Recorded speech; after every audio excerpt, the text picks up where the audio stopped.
Good evening. Welcome to the Bulletin at 9 with the Sentinel. I'm Oinitam.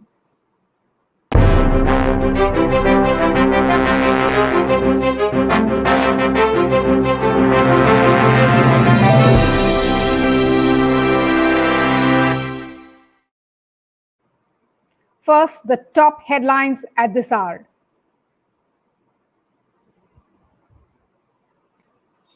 Weekend lockdown, night curfew lifted in Assam amid rising number of COVID cases.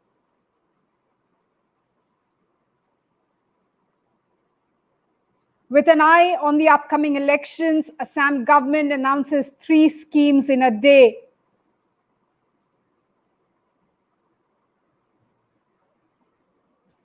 Govind Ballabh Pant Hospital, Tripura's premier health institute, goes without power for several hours. Patients in distress.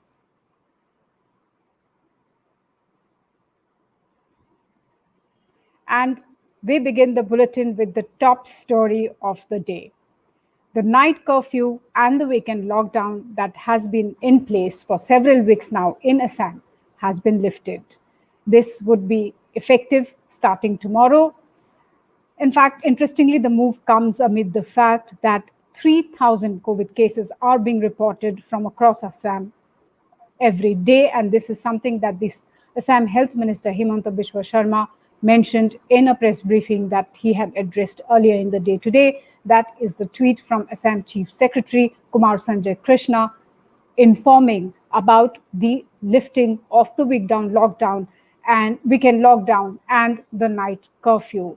Like I said, this would be effective starting tomorrow. In fact, the Assam Chief Secretary urging on everybody to adhere to all the COVID-19 protocols like wearing masks and maintaining social distance. Now, in fact, viewers, of course, all of you remember that it is the Chief Secretary who has been constantly mentioning through his tweets that given the fact that the numbers are rising, the government might be left with no other option but to impose another round of total lockdown. But of course, meanwhile, there's this central government's directive saying that no state government can impose lockdown on its own without consulting the central government. Therefore, now the weekend lockdown and the night curfew lifted in Assam effective tomorrow. But here are some of the facts and figures that we have to keep in mind. This particular decision comes at a time when the positivity rate has gone up to 6.2 from 4.5%. I've already mentioned that at least 3,000 cases are being reported, positive COVID cases, 3,000 being reported in Assam every day. In fact, briefing the media, the State Health Minister Himanta Biswa Sharma today said that just on Thursday, almost 1,000 cases were reported from Guwahati alone, and the number was 700. On Wednesday, it was almost 1,000 cases reported from Guwahati alone, and Thursday, the number was 700. The minister pointed out that throughout August, the number has been around 500 or up to 500 or little over 500.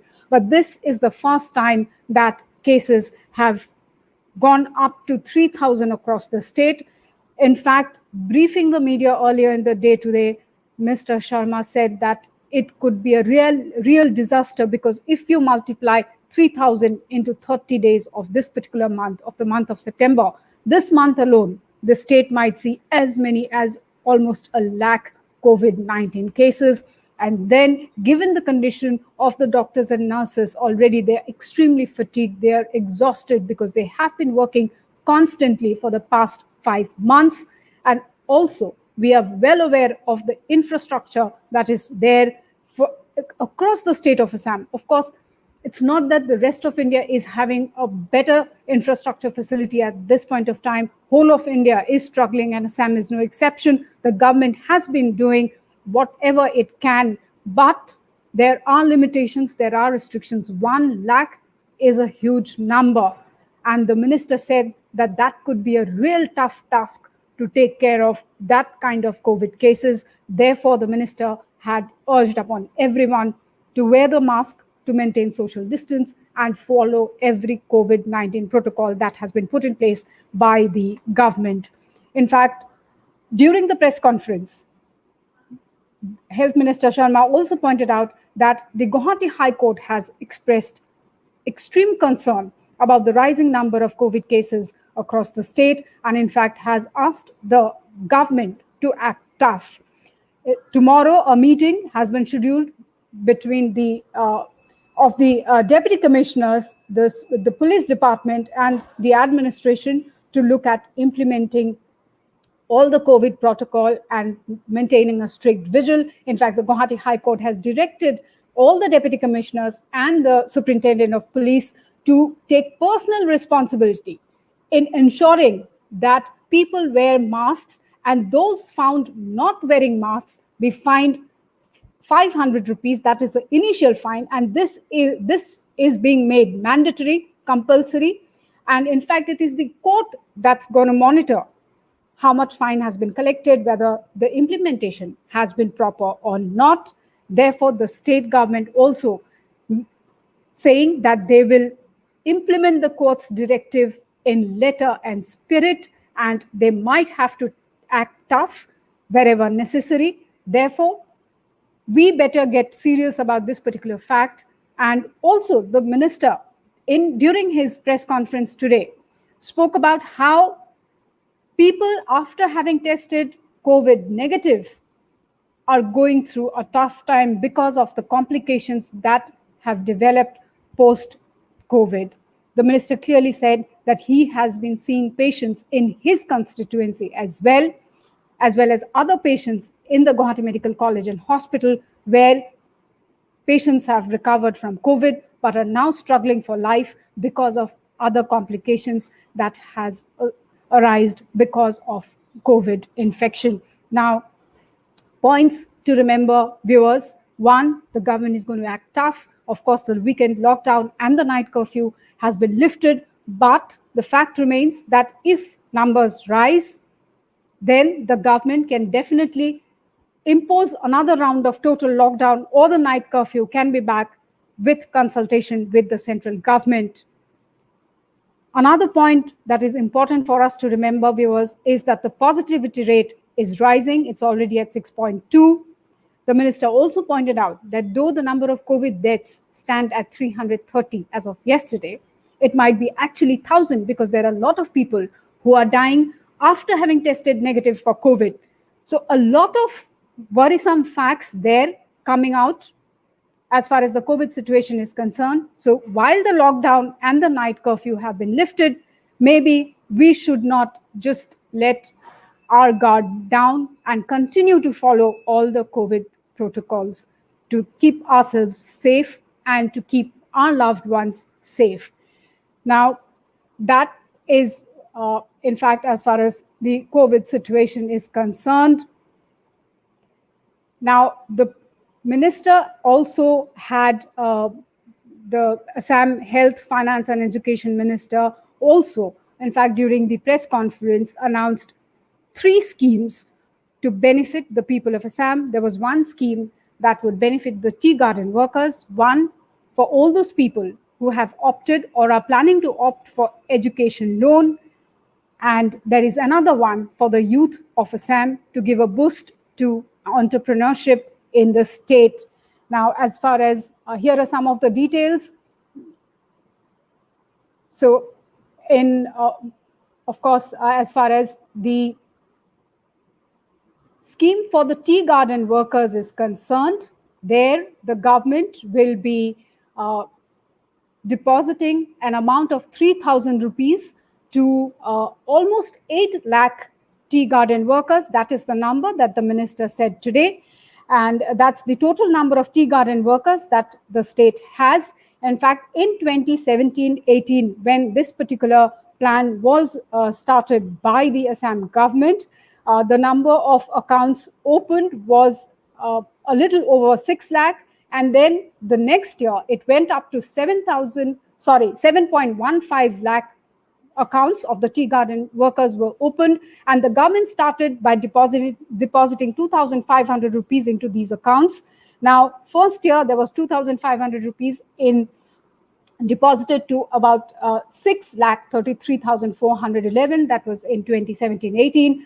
The following year, in 2018-19, another 2,500 each was deposited into the accounts of 7.15 lakh. To be exact, the number is 7,15,979. And of course, in the meanwhile, the scheme was on hold. But this year again, the government plans to cover all the 8 lakh tea garden workers and deposit 3,000 rupees each instead of the earlier 2,500 rupees.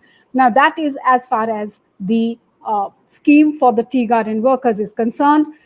Regarding the education loan subsidy scheme, the minister informed that all those people who had already applied and their applications have been approved, they will get the money, and timelines have been fixed for all of those.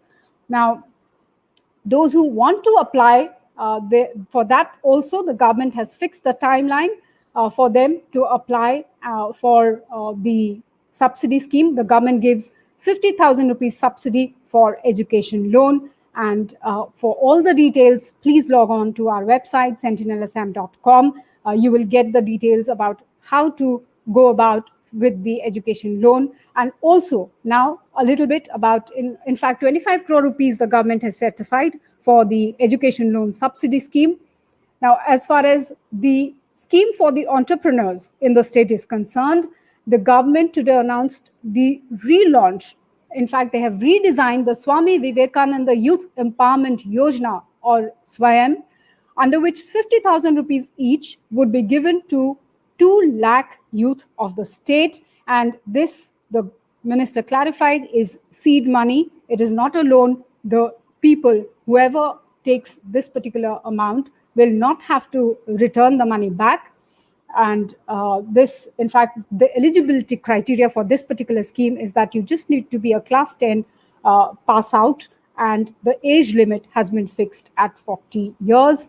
Now, 2 lakh people, 2 lakh youth to benefit out of this particular scheme, and even existing self-help groups who already have bank accounts opened as of September 1st this year will also be eligible for this particular scheme. 1,000 crore fund has already been created for this, for the implementation of the scheme, and the scheme is being funded entirely by the Assam government. So these are 3 schemes which the government announced today. Like I mentioned, the details are available on our website, that is sentinelassam.com.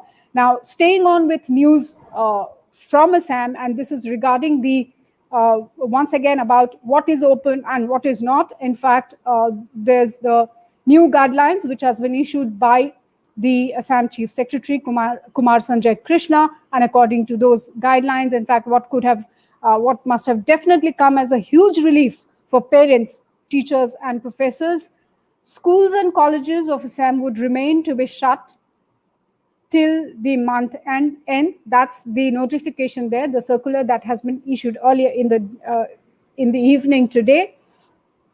So the schools and colleges will continue to be shut till the month end, that is September 30th. Online and distance learning activities are allowed to continue, while 50% of teaching and non-teaching staff are allowed to attend educational institutions at the time of teaching in areas outside containment zone. Whatever is being allowed is only outside the containment zone areas.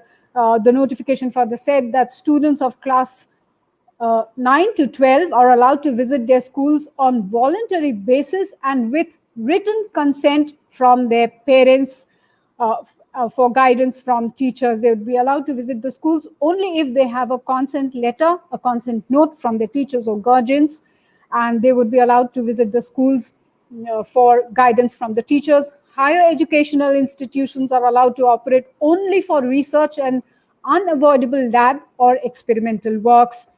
Social, academic, sports, entertainment, cultural, religious, political functions shall be allowed with gathering of maximum of 100 people at a time. This will come into effect only from September 2021. At all social, academic, sports, entertainment gatherings, the religious gatherings, the political gatherings, people will have to follow all COVID protocols.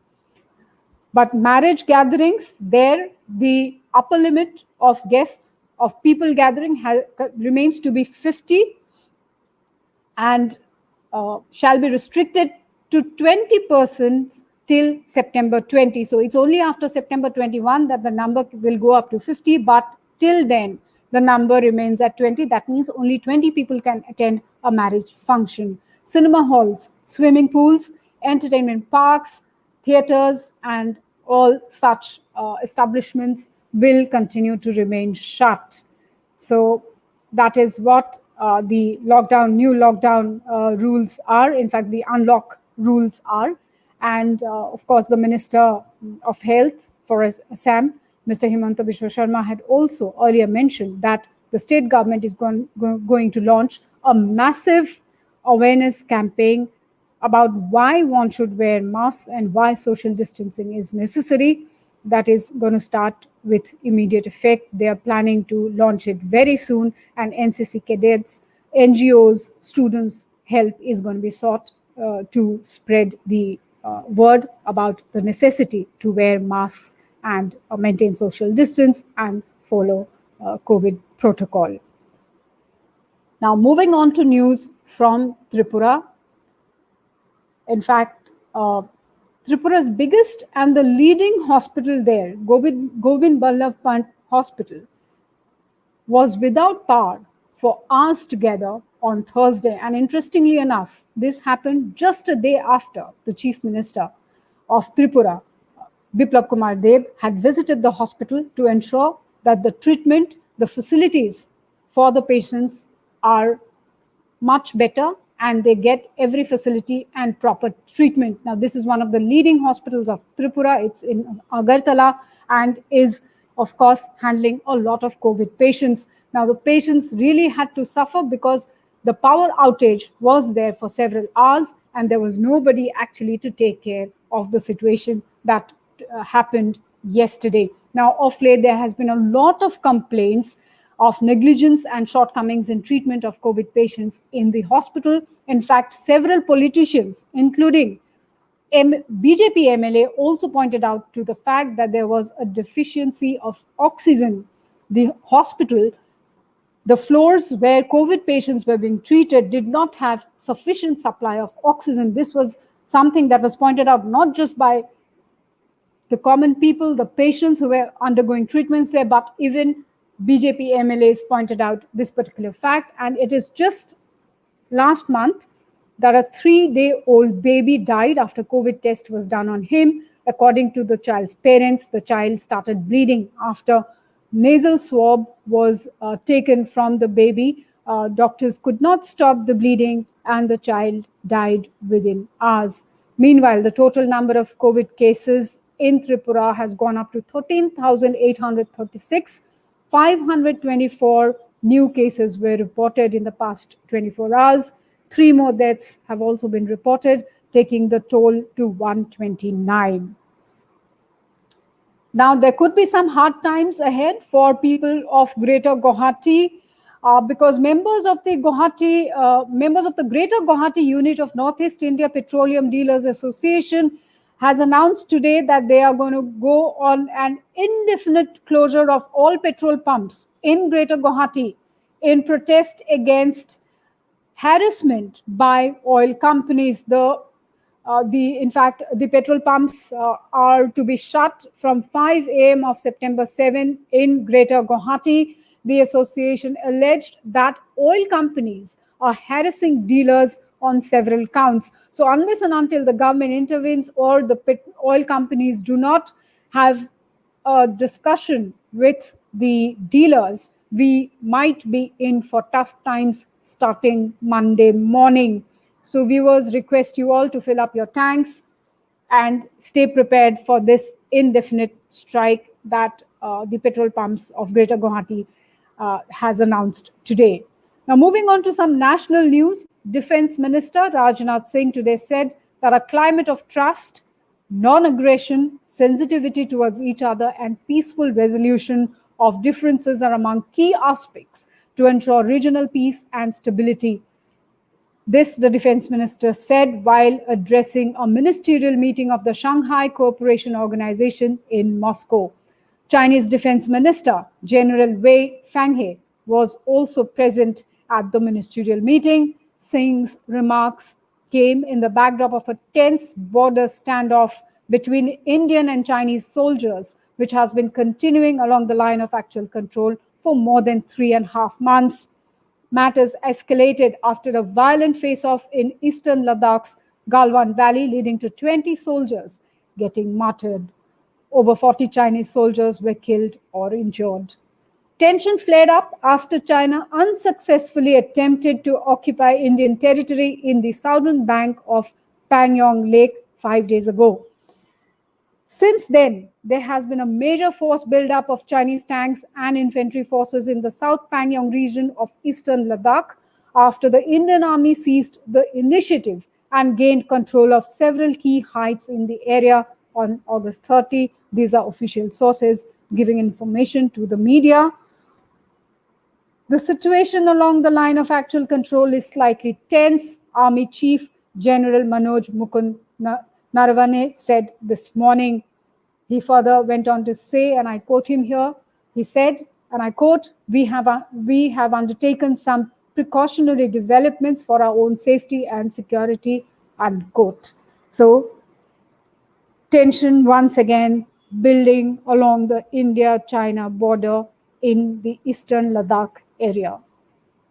We just hope that things really ease out there and we do not have to see another face-off there between the Indian and the Chinese troops.